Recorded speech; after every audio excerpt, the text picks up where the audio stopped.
الله الرحمن الرحيم اللهم صل على محمد وعلى آل محمد كما صليت على إبراهيم وعلى آل إبراهيم إنك حميد مجيد اللهم بارك على محمد وعلى آل محمد كما باركت على إبراهيم وعلى آل إبراهيم إنك حميد مجيد محترم و مکرم سامعین، عید الاضحیٰ چونکہ قریب ہے تو اس پر عید کی نماز ادا کی جاتی ہے۔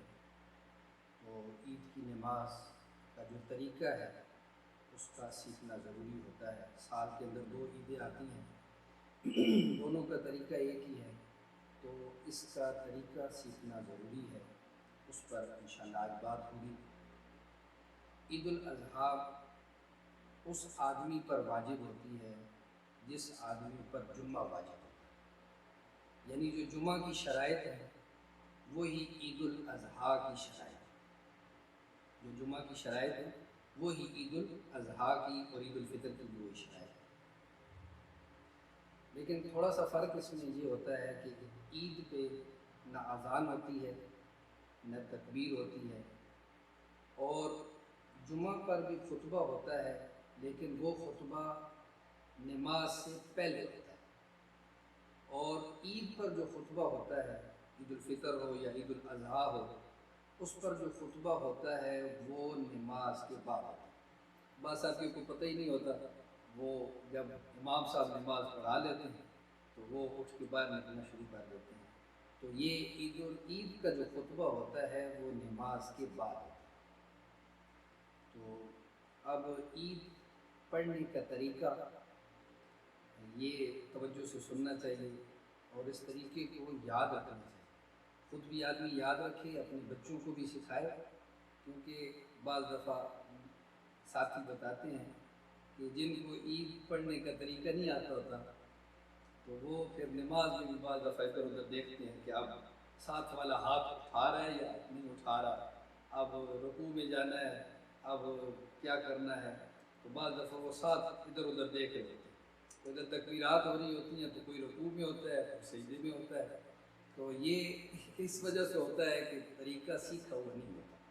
شریعت کا جو کام ہے، شریعت کا جو مسئلہ ہے، اس کے سیکھنے میں شرم محسوس نہیں کرنی چاہیے۔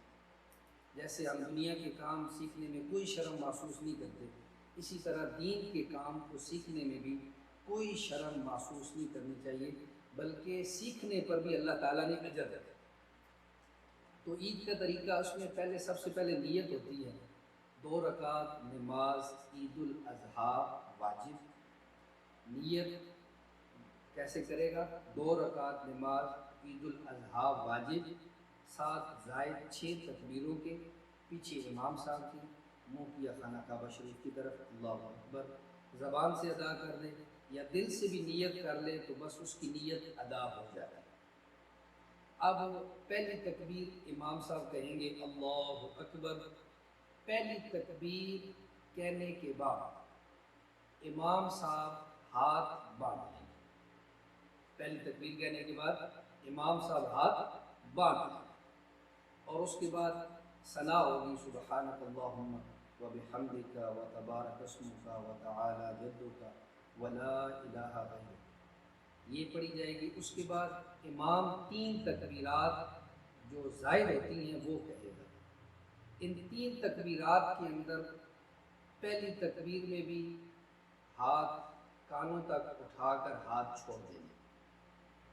اسی طرح دوسری تکبیر جب امام کہے گا ہم نے بھی ہاتھ کانوں تک اٹھا کر تکبیر کہہ کے ہاتھ چھوڑ دیں گے۔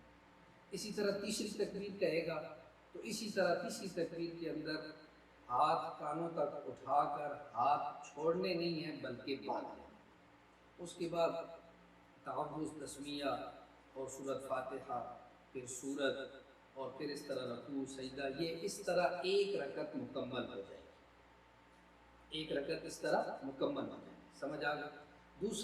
دوسری رکعت، اب دوسری رکعت جب امام کھڑا ہوگا تو وہ پہلے تکبیرات نہیں کہے گا، بلکہ پہلے وہ قرات کرے گا، سورت پڑھے گا، پھر رکوع میں جانے سے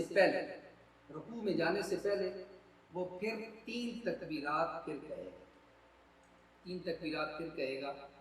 پہلی تکبیر پر بھی کانوں تک ہاتھ اٹھا کر تکبیر کہہ کے ہاتھ چھوڑ دیں گے، دوسری تکبیر میں بھی اسی طرح کانوں تک ہاتھ اٹھا کر ہاتھ چھوڑ دیں گے، تیسری تکبیر میں بھی اسی طرح کانوں تک ہاتھ اٹھا کر ہاتھ چھوڑ دینے ہیں، اور چوتھی تکبیر وہ رکوع والی تکبیر ہے۔ یہ پورا عید، اس کے بعد یہ سجدہ، رکوع، سجدہ، اس کے بعد سلام، یہ اس طرح باقی جس طرح رکعت ادا ہوتی ہے اس طرح ادا کرنا۔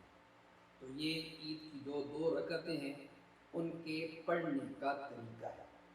پھر اس کے بعد خطبہ ہوتا ہے۔ تو بعض دفعہ یہ ہوتا ہے کہ ایک ساتھی پیچھے سے آ کر امام کے ساتھ ملتا ہے، اس میں بے شمار مسائل ہیں، لیکن جو مشہور مسائل ہیں 1-2 وہ میں عرض کر دیتا ہوں۔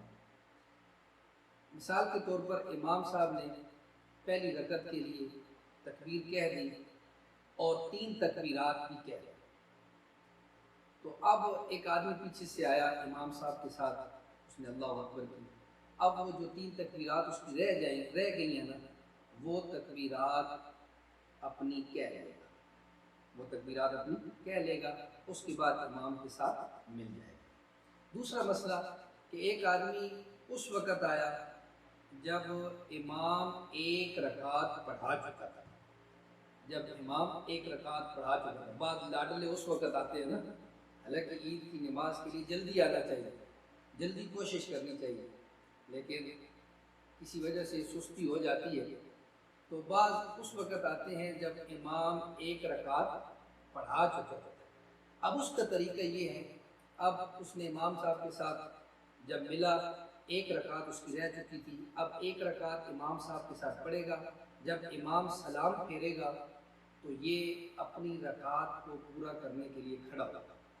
اب یہ اپنی رکعت کو کیسے ادا کرے گا، یہ مسئلہ توجہ سے سننے کا ہے۔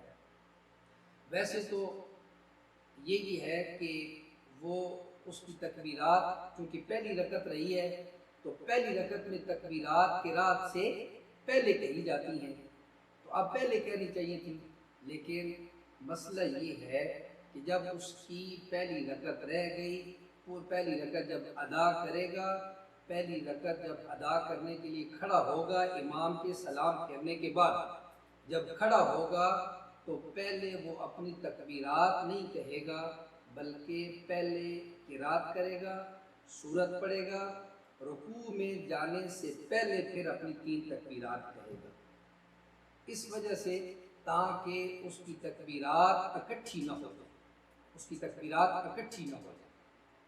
تو یہ نماز، عید کی نماز کے اندر ملنے کا طریقہ ہے۔